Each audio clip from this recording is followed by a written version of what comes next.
Reserved for just a single day, and it is not just the United States that pays respect to our men and women in uniform.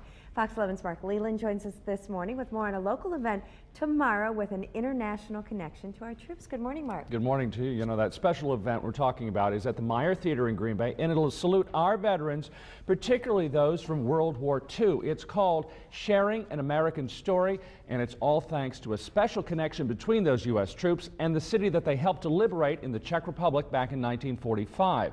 A group from Green Bay is also involved to keep the international connection alive for many years to come.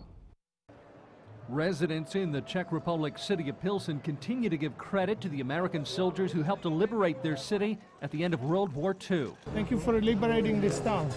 Their freedom had been suppressed under the Nazis, and even after the war eventually fell under Soviet control. But they never forgot about their American heroes. And since 1990, Pilsen has celebrated its freedom with a Liberation Festival.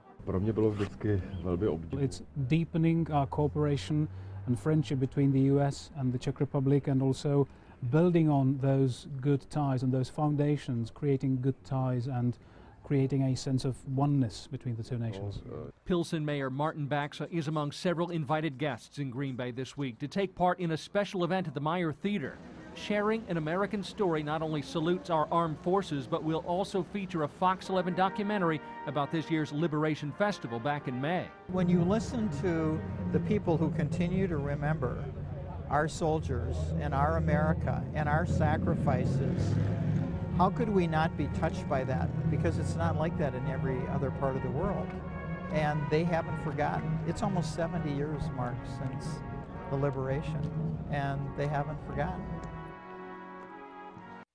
That was Doug Lavalette. He heads up the Brian Lavalette Scholarship Foundation here in Northeast Wisconsin, which organized the event at the Meyer Theater Tuesday night at 6:30. For the past couple of years, Lavalette has actually taken part in the Liberation Festival, Rachel awarding a college scholarship to a student there in Pilsen, and he says that's just another way to create a bond, not only between the two countries, but between our two communities. So how did the event tomorrow come about? Well, it's because we were invited to Pilsen back in May to document what they do with their festival there, and to capture the admiration and support of our American troops over there during the festival. And Lavalette said it's something that you have to experience to believe, so the idea of the event revolves around a documentary that we've been putting together to show everybody here what happens there. I mean, the love for our American troops in a European country. I heard it's going to be quite an event, even a magician. Yeah, even a magician. Why is a magician going to be there? Well, it's interesting because they have magician Justin Flom. Apparently he's a nationally known magician. He's been